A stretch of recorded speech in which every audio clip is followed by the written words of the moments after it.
قرآن کریم کے اندر اللہ تبارک و تعالی نے فرمایا ہے وَمَا خَلَقْتُ الْجِنَّ وَالْإِنسَ إِلَّا لِيَعْبُدُونَ کہ ہم نے انسانوں کو اور جناتوں کو محض اپنی عبادت کے لیے اور اپنی بندگی کے لیے پیدا کیا ہے۔ اللہ کی طرف سے یہ موت اور حیات کا نظام، یہ موت اور زندگی کا نظام ایک آزمائش اور امتحان کے لیے ہے۔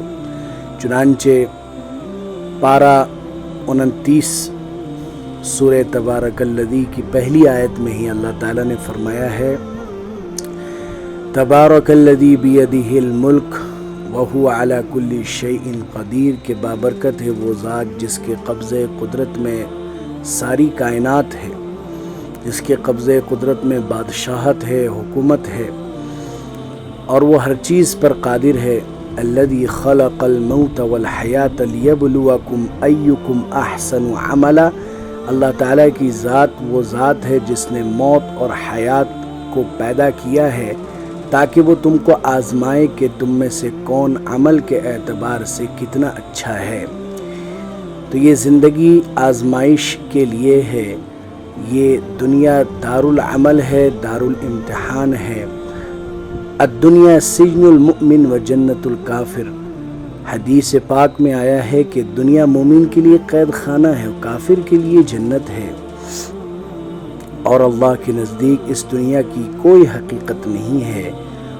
حضور صلی اللہ علیہ وسلم کا فرمان ہے لو كانت الدنيا تعدل عند الله جناح بعوضة ما سقى كافرا منها شربة ماء، اگر اس دنیا کی حقیقت اللہ کے نزدیک مچھر کے پر کے برابر بھی ہوتی تو کافروں کو ایک گھونٹ پانی نہ پلاتا، لیکن کافروں کو بھی فراوانی کے ساتھ اللہ نے دنیا دے رکھا ہے۔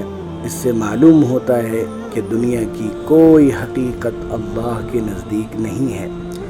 والآخرۃ خیر وابقی، آخرت ہی بہتر ٹھکانہ ہے اور ہمیش رہنے کی جگہ ہے۔ کل من علیہا فان، جو کچھ دنیا میں نظر آ رہا ہے یہ سب فنا ہو جانے والی ہے۔ ویبقی وجہ ربک ذو الجلال والاکرام، صرف اور صرف اللہ رب العالمین کی ذات باقی رہنے والی ہے۔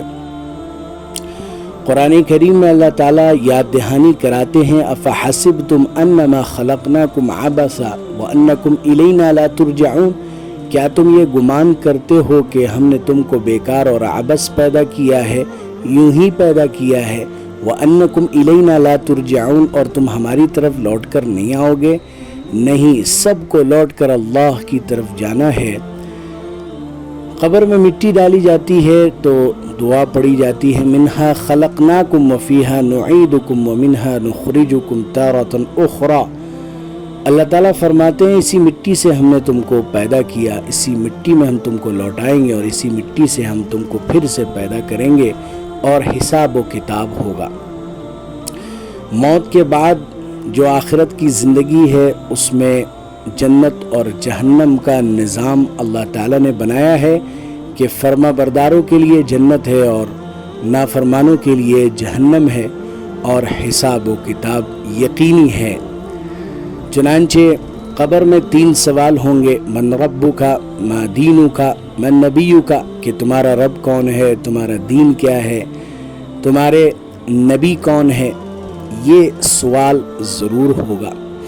اور قیامت کے میدان میں ہر شخص سے 5 سوال ہوگا کہ تم نے اپنی زندگی کہاں گزاری، کیسے گزاری، جوانی کس طرح گزاری، مال کہاں سے کمایا، کہاں خرچ کیا، اور اپنے علم کے مطابق کتنا عمل کیا۔